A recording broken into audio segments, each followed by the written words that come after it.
एक गोपी सुबह सुबह पहुंची मैया के पास, और जब सुबह सुबह पहुंची तो उस गोपी को देखते ही मैया कहती है कि तुम तो झूठ बोल रही हो। गोपी ने कहा मैंने कुछ बोला ही नहीं और आप कह रही हो झूठ बोल रही हो। मैया ने कहा मतलब तुम झूठ बोलने आई हो। गोपी बोली क्यों, मैं क्यों झूठ बोलूंगी। कहा इसलिए, तुम झूठ इसलिए बोलोगी क्योंकि ना तुम्हारे घर गाय है, ना दूध होता है, ना दही, ना माखन, और मेरा लल्ला तो वहीं जाता है जहां दूध दही माखन होता है। तो गोपी कहती है मैया पहले मैं भी यही समझती थी कि कन्हैया कभी मेरे घर नहीं आएगा, लेकिन आपको पता है आज सुबह क्या हुआ। मैया ने कहा क्या हुआ। कहा आज सुबह यह हुआ है कि आज सुबह यह हुआ है कि ये कन्हैया मेरे घर आया और मेरे घर आकर के मेरी छोटी सी बेटी खाट पे सो रही थी, तो मेरे घर आके इसने मेरी बिटिया की चुटिया खटिया के पटिये में बांध दी। बिटिया की चुटिया खटिये के पटिये में बांधी और कान में कह दिया हौआ। ब्रज भाषा में भूत को हौआ कहते हैं। अब जो मेरी बेटी है वो जोर जोर से चिल्लाए मैया हौआ आया, मैया हौआ आया। जब वो उठी बिस्तर से तो उसकी चोटी पीछे खटिया में बंधी थी, उसे लगा उसके बाल पीछे से भूत ने पकड़ रखे हैं, तो जोर जोर से चिल्लाए मैया भूत, मैया भूत। अच्छा हुआ मैया मैं वहां पहुंच गई, तब मैंने देखा ये तुम्हारा ये छोटा सा कन्हैया मेरे घर से निकल करके भागा। तो जिसके यहाँ माखन दूध होता है वो तो ठीक, और जिसके यहाँ नहीं होता उनके घर घर जाकर के भी ये बहुत उपद्रव करता है। मैया तुम्हारा लल्ला बड़ा उपद्रवी है। गोपियां शिकायत ले लेकर के आती हैं, मैया से शिकायत करती हैं। और एक दिन की बात है, आज भगवान कृष्ण को मैया ने अपने ही घर में माखन चोरी करते हुए रंगे हाथों पकड़ा। और जब रंगे हाथों पकड़ा तो मैया कहती है लाला तुमने माखन खाया है।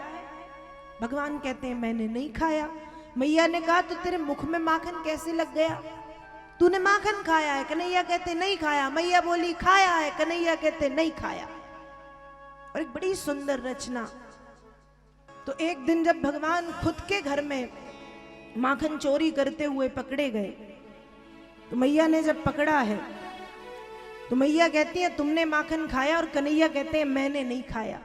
और अंत में इतने तर्क दिए, इतने तर्क दिए, इतने तर्क दिए, इतने तर्क दिए कि मैया को मानना पड़ा कि तुमने माखन नहीं खाया, मेरा ही भ्रम था कि मैंने तुम्हारे चेहरे पे माखन लगा देख लिया।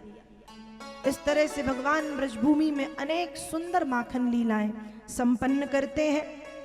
माखन लीलाएं भगवान करते हैं बड़ी सुंदर सुंदर। और एक दिन की बात है, भगवान श्री कृष्ण गाय चरा करके लौटे तो देखा कि नंद बाबा और मैया यशोदा किसी यज्ञ उत्सव की तैयारी में जुटे हैं। तो भगवान पूछते हैं कि बाबा आप ये क्या कर रहे हो, ये क्या कर रहे हो।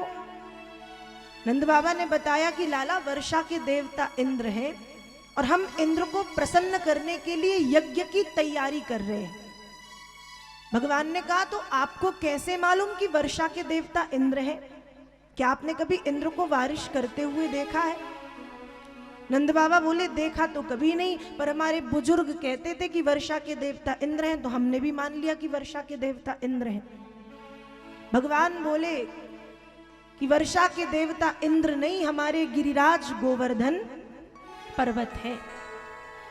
नंद बाबा ने कहा वो पहाड़। भगवान ने कहा अरे बाबा पहाड़ तो मत बोलो, वो पहाड़ नहीं है, वो हमारे ब्रज के प्रत्यक्ष देवता हैं और वर्षा के देवता हैं। तो वर्षा के देवता कैसे हुए, कहा गोवर्धन पर 1000 वृक्ष लगे, हजारों, और वृक्षों के कारण ही जलवृष्टि होती है। यदि वृक्ष ना हो, यदि वृक्ष ना हो तो प्रकृति का संतुलन बिगड़ेगा और बारिश नहीं होगी। वृक्ष हैं तो वृष्टि होती है। तो वर्षा के देवता इसलिए गोवर्धन क्योंकि गोवर्धन पर हजारों वृक्ष हैं, और ब्रज के देवता इसलिए गोवर्धन पर हमारी गैया ग्रास करने जाती हैं, आकर के दूध देती हैं, वो दूध बिकता है। तो वर्षा के देवता और हमारे ब्रज के देवता गोवर्धन है। जब भगवान ने ऐसी बातें कही उस समय जो सामग्री इंद्र के पूजन के लिए इकट्ठी की गई थी, दूसरे दिन उसी सामग्री से गिरिराज गोवर्धन का पूजन किया गया। गिरिराज को 56 भोग समर्पित किया गया। पाद्य अर्घ आचमन स्नान षोडशोपचार विधि से पूजन किया, श्रृंगार किया, 56 भोग समर्पित किया। और 56 भोग समर्पित करते हुए मानो ब्रजवासी कहते हैं, ब्रजवासियों ने कहा, आओ आओ सांवरिया बेघा आओ, जी मोजी भोग लगाओ, है 56 भोग तैयार जी, मारा सांवरिया करे मनोहार जी, ओ मारा सांवरिया करे मनोहार जी।